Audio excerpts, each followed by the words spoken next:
Hello and welcome. This is The Chat. I am Manny.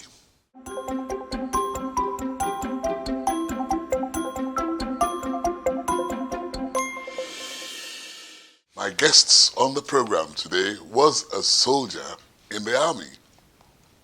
He had a distinguished military career as governor of Western Nigeria and eventually Oyo State.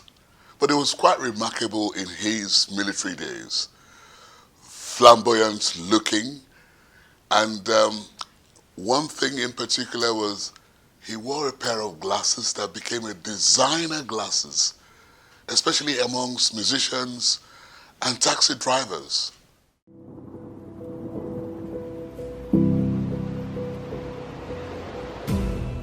David Jemibewon is a retired Nigerian Army general, former military governor, a lawyer, former Minister of Police Affairs, and currently the Jagomolu of Ibadan, Oyo State. Born in July 1940 and raised in Kogi and Delta States, Jemibewon is the first of 5 children. Upon completing primary school, he had a brief stint in the civil service before enlisting in the army in 1961 as a cadet, training in Aldershot, England. He is an alumnus of the Nigerian Defense Academy, the University of Lagos, Ahmadu Bello University Zaria, and the Defense Academy in both England and the United States of America. When he returned to Nigeria, he settled to a rosy military career as he grew within the ranks and had many appointments. He was Chief Instructor, Nigerian Defense Academy, General Officer Commanding GOC 1st Infantry Division. He was appointed the military governor of the now-defunct Western State during the regime of General Murtala Mohammed, and in 1976 appointed military governor of Oyo State. After his retirement in 1983, he was appointed the pioneer Minister of Police Affairs under the democratic government of Chief Olusegun Obasanjo. While serving as minister, Jemibewon introduced a 5-year plan for the recovery of the police and set up the Nigerian Police Service Commission to better equip the police with the task of internal security. Jemibewon also served as chairman of the Constitution Drafting Committee of the People's Democratic Party (PDP) in 1998 during preparations for the democratic elections which ushered Nigeria to a 4th republic. The octogenarian who recently entered the League of the Big 80s is a member of the PDP Board of Trustees and spends his retirement in the company of his children, grandchildren, and friends.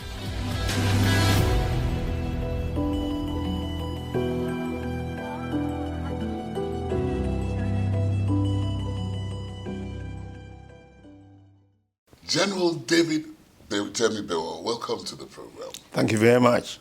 Congratulations, first I must say to you, for turning 80. That was on the 20th of July, right? Exactly. Take us back to your early days. You grew up in your village? Yes, I did. Where's that? My village happens to be very close to Kaba. And I'm sure you know where Kaba is. Yes. I was just saying at the beginning that you had a pair of glasses that everybody wanted to wear. I couldn't afford it at that time. It was called Jemibewon, and that's what you're wearing now, isn't it? It couldn't have been this particular glass. Yeah, okay. But to be honest with you, I wasn't conscious of it. I had people saying it, and I didn't set out to promote myself or the eyeglasses. It just happened that way. And so you find that a lot of things that become historic, sometimes they are not planned. In your early days, your parents, especially your father, was it, did not quite encourage your education. Is that right? That's very true. I wouldn't know why, and I didn't have an opportunity of asking him why. But I can understand because we were in a rural area. School was not a common thing in those days. And, children were expected to help their parents in the farm. So when all these put together accumulatively, discourage parents from sending their children to school. What kind of kid were you when you were young? Rascally? Obedient? I think obedient. I think rascally. Anyway, if you were existing at the time and that is your conclusion, but Yeah, but I mean, interestingly, as you grew, you met someone that encouraged you, after school to go into the army. I must be honest with you, and I hope you wouldn't doubt my sincerity, but if you do, you give your reasons. To be honest, nobody influenced me to decide exactly what I wanted to do. However, maybe from the behavior of some people, I was encouraged. Right? What was your lifestyle like when you became an officer? The first day. I mean, you must have graduated being a cadet officer. Or... Yes, I think in Kaduna, when you are a cadet, it's for a period of 6 months. Yeah. And if you succeed, you pass out. Because it's not automatic. Then, of course, if you are within a certain class or number of what the military wants, then opportunity was there to go overseas, to actually become a commissioned officer after further training. And so, not everybody who went in as cadet succeeded in becoming an officer. But you succeeded. Of course. You became governor of Western states. That was what it was referred to then. Did you see yourself becoming a governor at any point in time? Or was it just something that just came on your laps and you had to face it? Thank you very much. I didn't see myself as becoming a governor because I didn't join the army with the objective of being a governor. What was your objective of joining the army then? To make a successful career of the military. To defend your nation?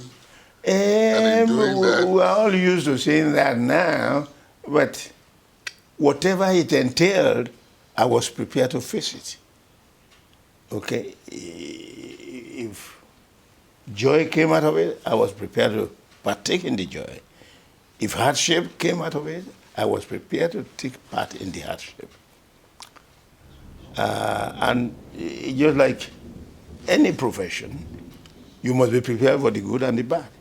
Not too good, not too bad. And pray for the best. What were your good experiences in the military, having, retired now? I will encourage military training for all Nigerian youth.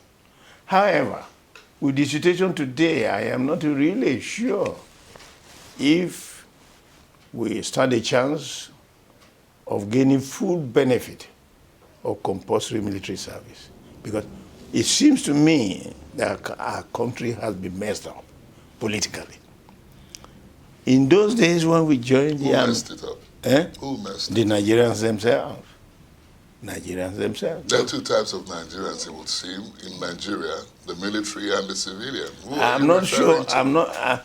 of course, by your terms, maybe you may be correct, but I doubt very much. I think there ought to be one single Nigeria, the typical Nigerian. There shouldn't be two Nigerians. Okay.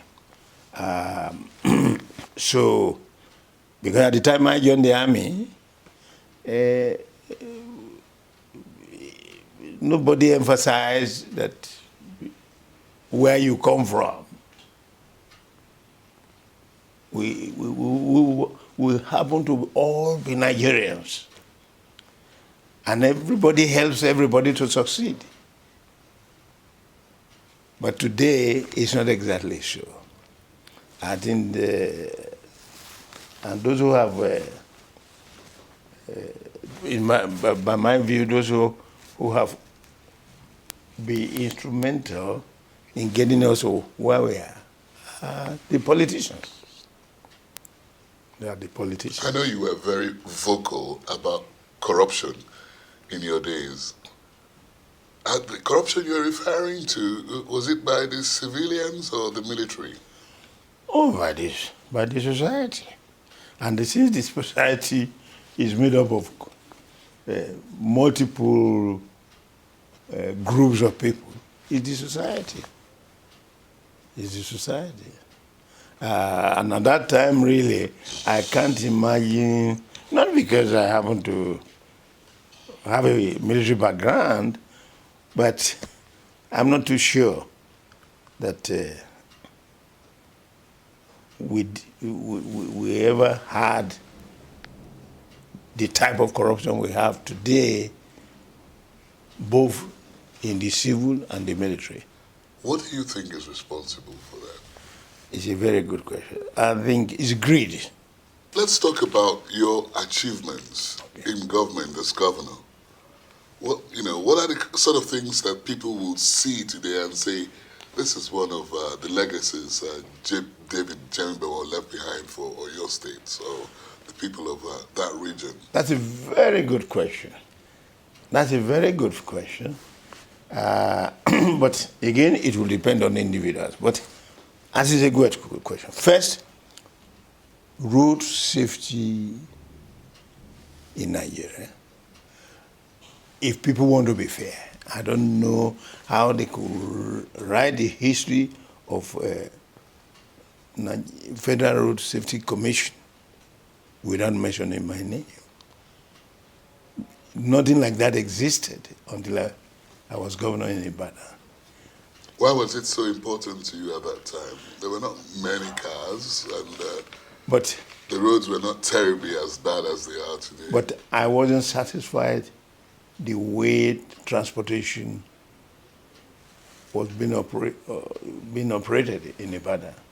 Okay, don't forget that in those days there were few universities in Nigeria, and within these few universities, two were Ibadan based, two were Western based, Ife and Ibadan.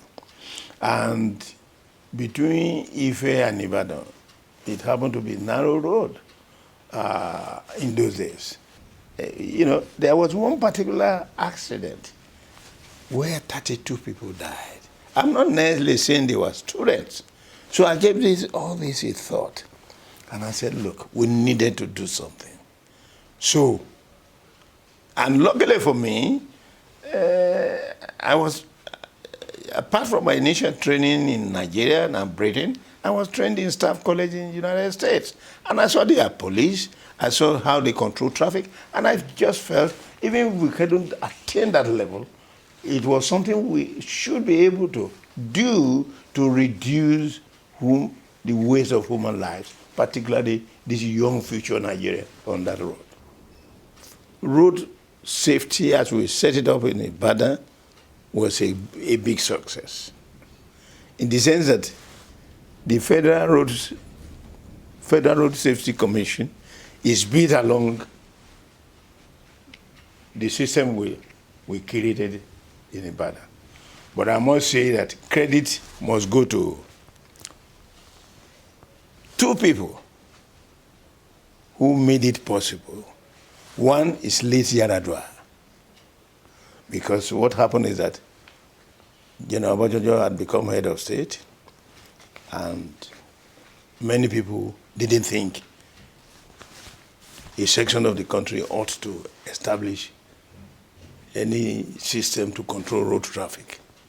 And so they said it should be the responsibility of police. And they opposed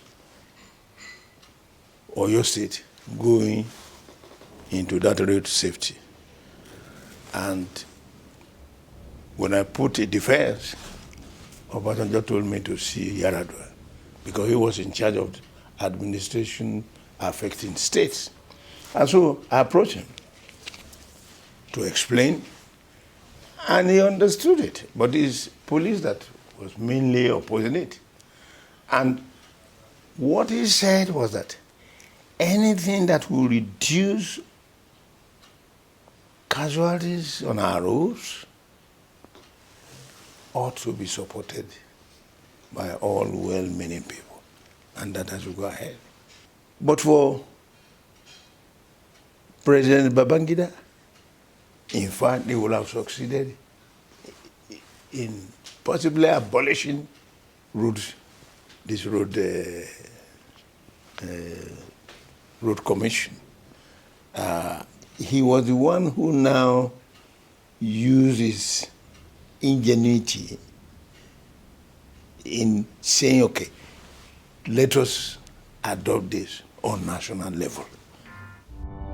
You pick a question and you answer the question. Come on, General.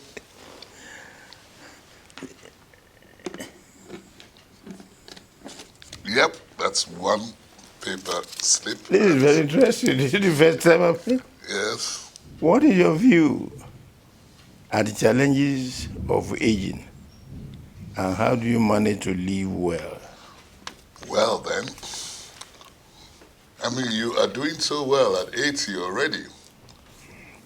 Who knows what you would look like at 90? And the big 100. Are you the kind of person who looks forward to that age? I'm not looking forward to 100. Why not? Though I have no intention to commit suicide. But I'm not looking forward to being 100. Well, right now, yes. just 80, I have pains all over my waist. And What happened? sometimes it's so difficult to move. But I still manage to continue to move. And then I imagine if I have to add another 20 years, then it means I will be crawling. And I think it's more dignifying to disappear well than to get to an age where you are a nuisance. For you, what are the major principles of life and living? Whatever I tell you now doesn't mean I'm right, but that's what it looks to me. I think,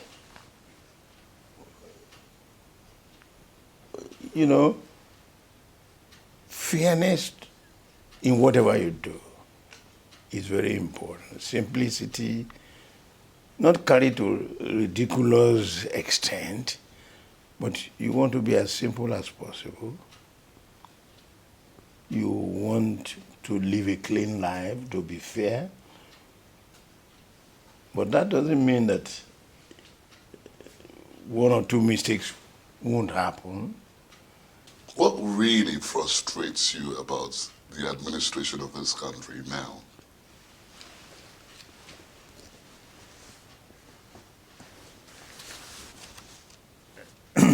Some years ago, it will appear nobody really cared where one came from, as long as you do that which you ought to do for the good of the country. Then coup came, counter coup and so on. We went to civil war. Civil war is over. We thought it would be difficult to unite the country again, but luckily, somehow, fortune smiled on us, and we were able to come together. Then when we thought we were making good progress, suddenly the whole place is messed up, and today is even worse. And that's why I'm emphasizing on politics. You find that so many things are so wrong. If you talk to ordinary Nigerians today, they've lost confidence in this country. I'm not saying me. What about you? I'm 80. So where am I going? So what? You're still a citizen of this country? Yeah, no. That's what I'm saying. Yeah. That there's no way. I must stay here and we salvage this country. But the young ones, it's not easy to say they must stay here.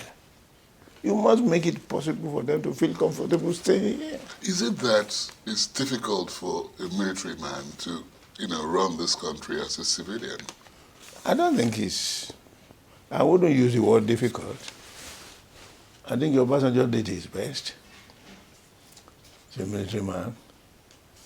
Babangida did exceedingly well. He's a military man. The present head of state is there. We wish him the best of luck. Is he doing as well as you expect him? I just said we wish him the best of luck and the country. You are married a second time, aren't you? We haven't gone really through the process of doing the marriage or something. But to say I have a second wife, that will be correct. Okay, you have a second wife? Yes. Oh, so what happened to the first wife? My father died. Okay. What makes you happy the most?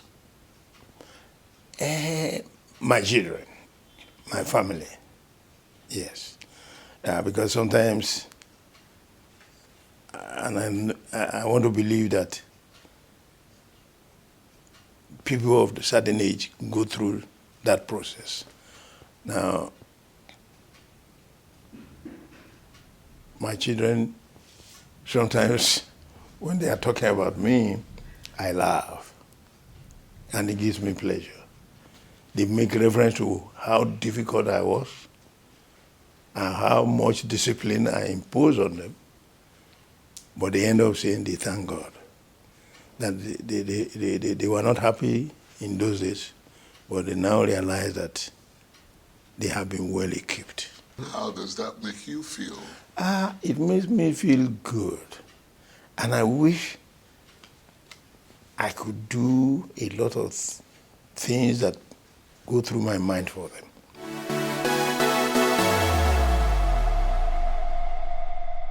You are about to be cast away to an island.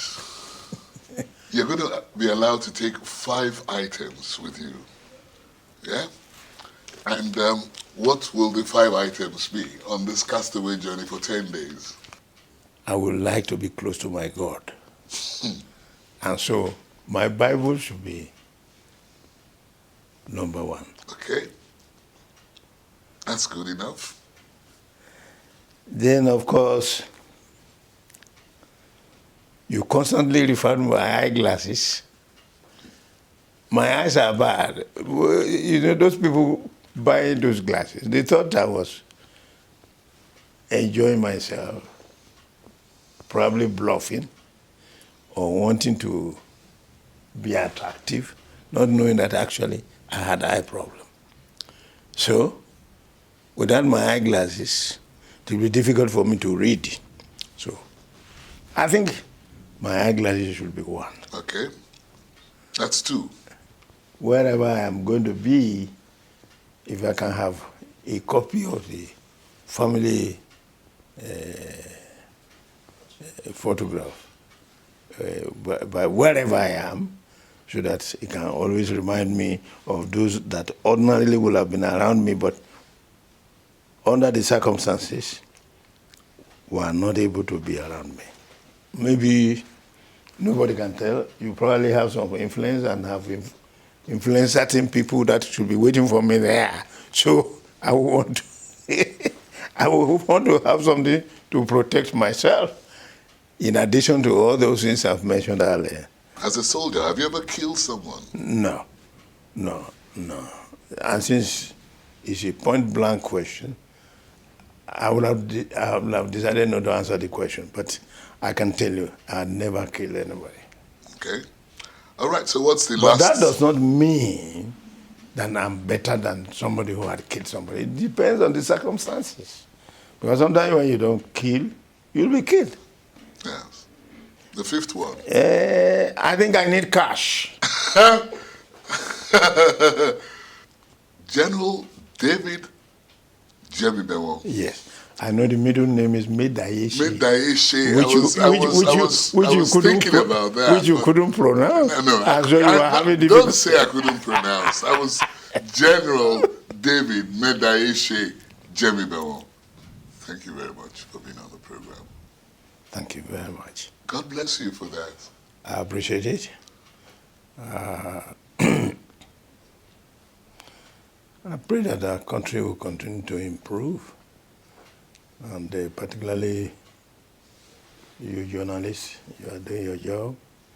One can imagine what could have happened if we don't have seasoned journalists like you and your colleagues to help our country.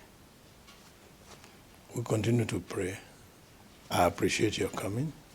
Thank you very much, Major General Retired David Jemibewo. If you want me to also add Medaishe, just to say I don't forget, he's been our guest on the chat this week. I am Manny. See you next time. The Chat is produced by Channels Television. You can watch it again online. Just visit our social media platforms, YouTube, Facebook.